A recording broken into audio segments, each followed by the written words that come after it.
Kalau lu bener-bener buta, kenapa rupiah terendah sepanjang masa lagi hari ini udah 17.500 lebih per 1 US dollar. Dan saham-saham hari ini kompak jatuh, IHSG udah 6.700 mendekati harga 5 tahun lalu. Padahal harga-harga saham bank tuh udah terendah dari 5 tahun terakhir. Dan kebanyakan udah turun 50% dari all time high-nya. Ini bukan sekedar masalah perang lagi, ini gue jelasin secara cepat dan simpel. Kenapa kemarin pas rupiah nembus 17.500 tuh sempet heboh banget? Soalnya biasa kalau kita lihat kurs ada namanya support sama resistance, dan biasa tuh ada angka psikologis. Kalau misalkan tembus 17.500, biasa tuh wah orang-orang jadi panik. Lalu rupiah itu juga anjloknya tuh lumayan parah banget kalau dibandingin sama negara-negara tetangga kita. Dan penyebab utamanya itu di Amerika suku bunga belum ada pemotongan dan US dollar sekarang sangat kuat. Akhirnya institusi asing yang taruh duit di Indonesia, foreign outflow-nya begitu besar sekali. Ngapain ibaratnya taruh duit di Indonesia kalau taruh duit di Amerika lebih untung. Belum lagi sekarang ada pasar Jepang, pasar Korea yang lagi naik gila-gilaan. Jadi investor asing mungkin pindahin duitnya dari Indonesia ke negara-negara Korea sama Jepang. Lalu berikutnya yang makin mengguncang pasar saham kita, kemarin MSCI mengeluarkan saham-saham Indonesia. Apalagi saham-saham market cap yang besar seperti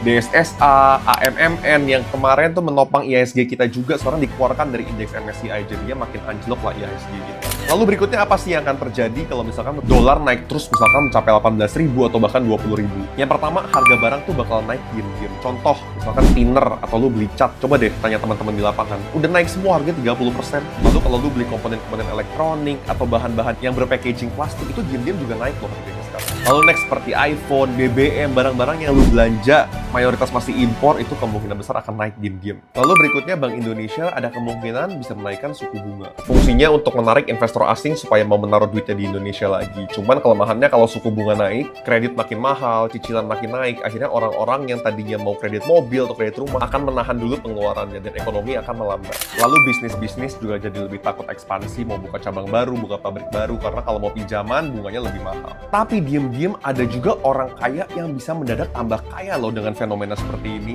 Karena orang-orang yang pegang aset US dollar, yang pegang saham US, atau perusahaan yang bisnisnya ekspor, atau teman-teman lu bahkan yang kerjanya di Australia, di Singapura, di Malaysia, di Amerika, pasti sekarang lagi happy banget karena currency mereka itu jauh lebih kuat daripada kita. Ibaratnya dulu nih teman lu punya tabungan 100.000 ringgit, itu kan setara 3,5 miliar dulu 3 tahun lalu kan. Sekarang tiba-tiba udah mau hampir 4,5 miliar, cuman karena kenaikan kurs doang. Makanya mari kita semua berharap semoga ekonomi Indonesia segera memulih dan investor asing mau membalikan dananya ke Indonesia.